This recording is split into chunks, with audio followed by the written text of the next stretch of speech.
Iya, pemerintah Provinsi Jawa Timur berhasil memasukkan klinik BUMDes ini 45 inovatif dari Kementerian Pan-RB di Republik Indonesia dan nanti akan dilanjutkan ke PBB. Sudah proses ini, jadi kan Maret lalu prosesnya, kemudian diumumkan bahwa yang masuk top 99 itu klinik BUMDes.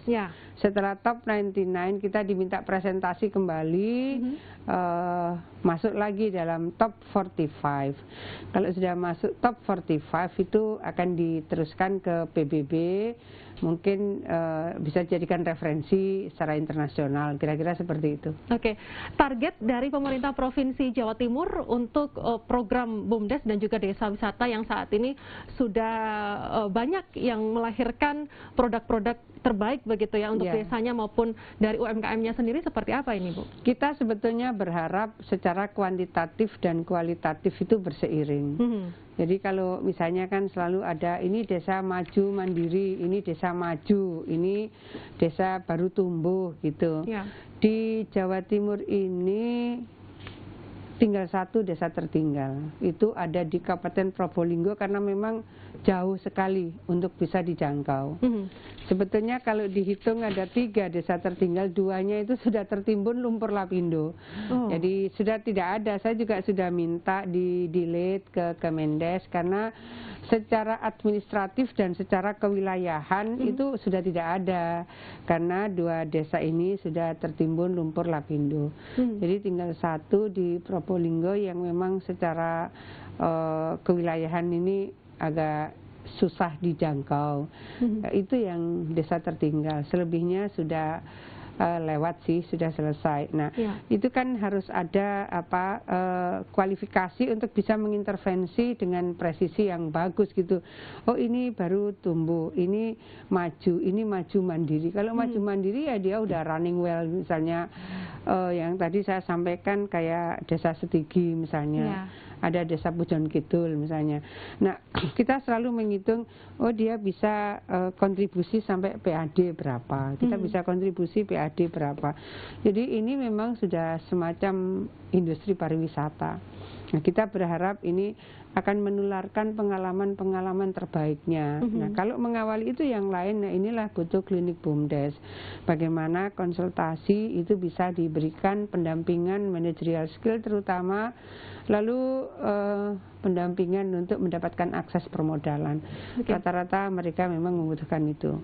Awal biasanya dari Pemprov kita support 75 jutaan untuk mengawali ya. Ini kan sebenarnya mengawali itu bukan dari zero amat gitu, sudah ada proses. Jadi menambahkan mungkin varian-varian apa yang menjadi andalan dan unggulan mereka, kemudian biasanya akses kur.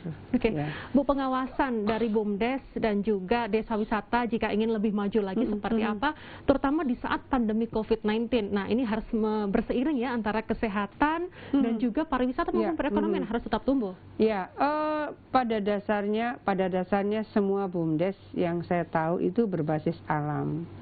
Nah, wisata pada saat pandemi COVID ini disediakan juga yang berbasis alam, sehingga akses terhadap ventilasi kalau dalam ruangan kan dibutuhkan. Ini sudah semua berbasis katakan kalau udara yang sehat, udara yang segar ya sudah memang ada di situ. Nah, tetap bahwa kita harus memastikan di saat pandemi COVID mereka buka, satu, kapasitas di dalam itu harus dipastikan bahwa maksimal ada yang 10%, ada yang 25%, tergantung zonasi PPKM setempat. Kedua adalah protokol kesehatan tetap harus dijaga. Yang saya datangi, saya merasa bahwa mereka sudah cukup hati-hati gitu, karena misalnya yang saya cek itu tempat cuci tangan.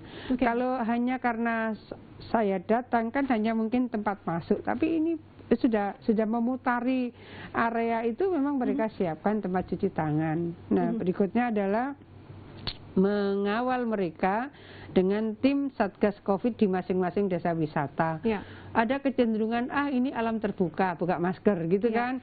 Oh, apalagi kalau mau foto udah pasti ini kecenderungannya buka. Jadi untuk bisa membantu mengkomunikasikan dengan cara persuasif dan humanis ini tim Satgas Covid memang harus terus dipantau, diingatkan bahwa ini untuk kebaikan kita semua. Jadi meskipun ini open space tetap harus dijaga protokol kesehatan. Betul, tetap harus hati-hati agar penyebaran ini tidak semakin terjadi begitu.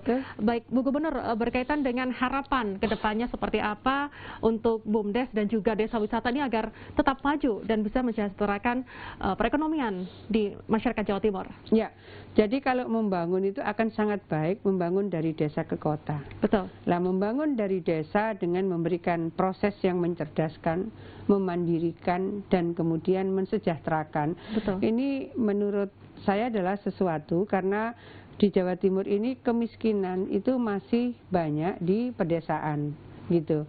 Nah, ketika kemudian kita ingin mencoba mengintervensi dengan sapaan kesejahteraan, tapi juga pencerdasan dan pemandirian, ini adalah intervensi dengan format yang menurut saya ini sudah ketemu gitu. Ini sudah on the right track.